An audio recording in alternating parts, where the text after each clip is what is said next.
Test, test. Testing, testing, testing. Stop.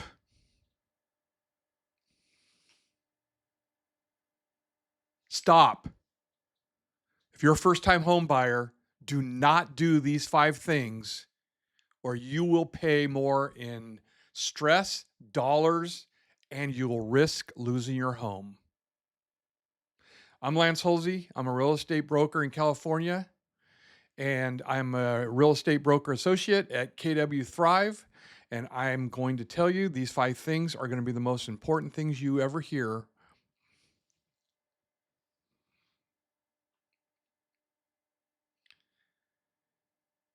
Hey friends, stop. Stop what you're doing. If you're a first-time home buyer, stop and listen and don't do these 5 things or you risk losing money, creating stress, and you might not even get the deal done before you go into the transaction. My name is Lance Hulsey. I'm a broker in California and I'm a broker associate at KW Thrive. And I'm going to tell you right now, I have worked with so many home buyers that I've had to warn about these 5 things because they'll kill the deal. You won't get the deal done, most likely, and you'll gone through all this trouble and not even gotten to the finish line. Number 1 on the list is don't even start shopping seriously until you actually have gotten pre-approved from your lender. Now, it's okay to lay in bed on Saturday, Sunday morning and go through the, Zillows of the world, looking at homes in the neighborhoods you like, doing your research. That's perfectly fine. But do not even think about writing a contract or even meeting with a real estate agent until you've consulted with a lender. Now, there are great real estate agents, myself included, who will help you find that great lender, but don't go out there trying to convince a real estate agent to write an offer before you've gotten a pre-approval. And I'm not talking about a pre-qualification. I've talked about this in previous videos. A pre-qualification is a very warm, oh, hey, you've got a job. The lenders kind of looked at your credit rating and said, yeah, you're pre-qualified to spend $1 million on a house. He hasn't really had a conversation with you about how much you want to pay monthly, how much you can actually afford, any of that, whether your job is actually real or not. So get that pre-qualification letter. The pre-qualification letter is where they verified your income, they verified your employment, they verified your credit worthiness, and they've had a conversation with you about the process. So you are now pre-qualified through that lender or bank to get a loan, and they will work with you on your budget. They'll work with you on a number, and you'll have a number that you can go shopping with. So let's say you think you can afford $1 million, you find out you can only afford $800,000. So it's really important that you get that pre-qualification letter, not I'm sorry, I got it all wrong. The pre-approval letter and not the pre-qualification letter. A lot of real estate agents mix those up, and you just caught me, and I've got 20 years experience. So I'll keep it real, and I'll admit that sometimes in my brain, they get switched, but it's the pre-qualification letter that you actually want. All right. So that's number 1. Now, number 2 is don't make any big money moves once you are actually in escrow. Let me give you a real world example. I was working with a client and I was new in my career. And as a new agent, I hadn't had a lot of experience. And my client got this really great property, had a dock out on a little lake. And during the escrow period, he decided that he was going to go buy a boat for that dock. He was already in contract.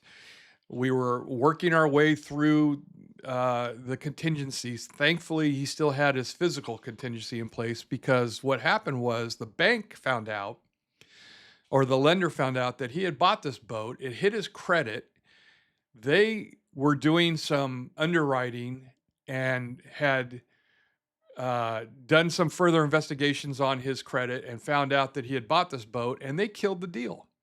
They no longer could lend on him because he had bought this boat and he had extended himself to the point where he now no longer qualified for the house.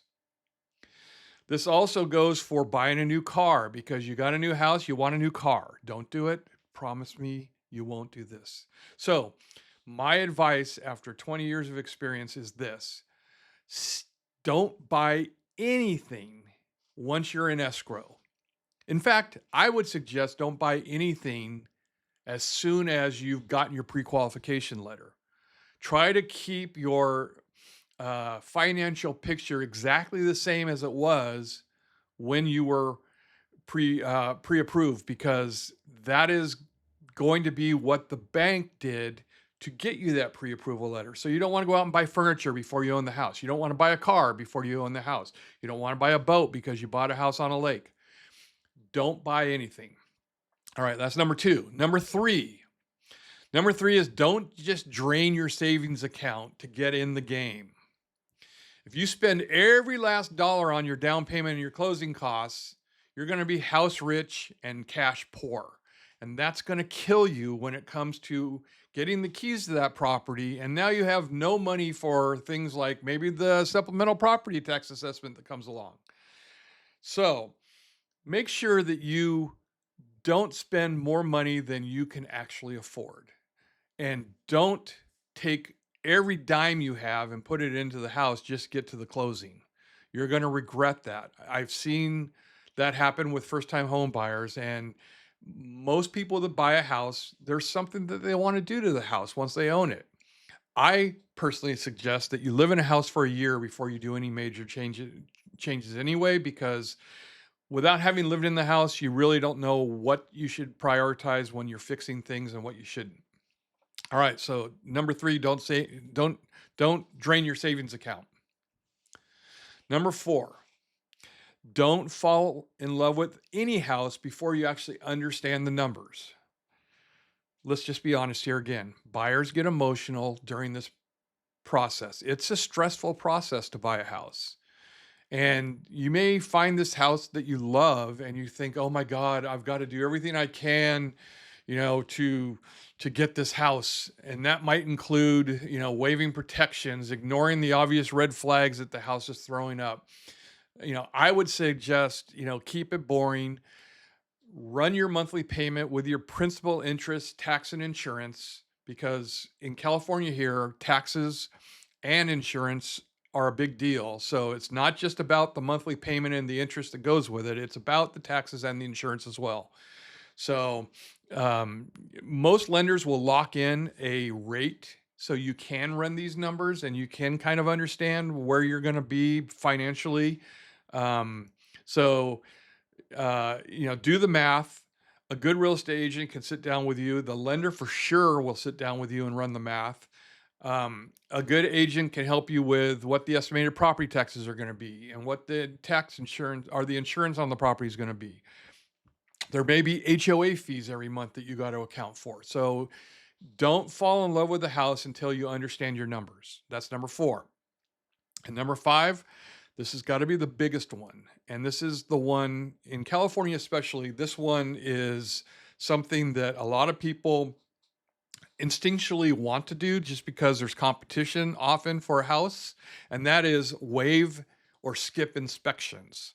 Now, when I list houses for sale, I always have my seller do a lot of the inspections up front so that I can have those reports for a buyer's agent and a buyer so that they can see, here's the condition of the property. And then we talk, they talk about it amongst themselves, or they can call me and ask me questions as the agent for the seller. And I can direct them to the resource of whoever it was that did the inspections and things like that. Don't skip inspections. Don't waive inspections. That's often in a competitive market. The inclination is the agents might recommend, if you want to get this house, you have to waive the inspection contingencies. There is a nuanced difference between waiving inspections and waiving the inspections contingency. Waiving inspections means you don't know anything about the house. You're actually going in blind. You haven't seen anything about the house. You just want it. I highly, highly recommend you never do that. Pay the money for the inspections if you weren't provided them by the seller. And then if you don't like what you see, you can get out of the deal. If you waive the inspection contingency because you saw inspection reports and you're comfortable with them, that's one thing. And that's a discussion you need to have with your agent and be very clear on what the ramifications of that is. But if you're going into the house blind, you don't know what the condition is, you haven't read any HOA documents if it's in an HOA, you haven't gotten an insurance quote, which is crazy if you haven't done that, you're going to not only put yourself at risk for future heartache, but you're really making a financial mistake not understanding the condition of the property. So don't do that. Make sure that you have some understanding of the property before you go into the purchase or finalize the purchase. All right. So number one, don't start shopping without getting pre-approved with a lender. Number two, don't make any big money moves. You don't want to do that. Number three, don't drain your savings account. Number four, don't fall in love with a house before you actually understand the numbers. And five, don't skip the inspections. All right. I wish you best of luck out there on your shopping adventures. It's an exciting time to be buying your first house or even your second or third house. But just make sure that you keep these 5 things in mind, or else you're going to be paying for it later. Thanks for watching. As always, like, comment, and subscribe for the channel. It really helps us on the channel. I'll keep making videos if you guys keep watching them. And if you have any topics that you guys want to talk about, please either DM me or make a comment below of what you'd like to see. I like to keep it real. I've got 20 years experience, but I make mistakes still too, as you saw when I was confusing pre-approval from pre-qualification. So make sure you get that pre-approval. In the meantime, I hope everybody has a great day, and I'll see you on the next video. Talk to you later. Bye.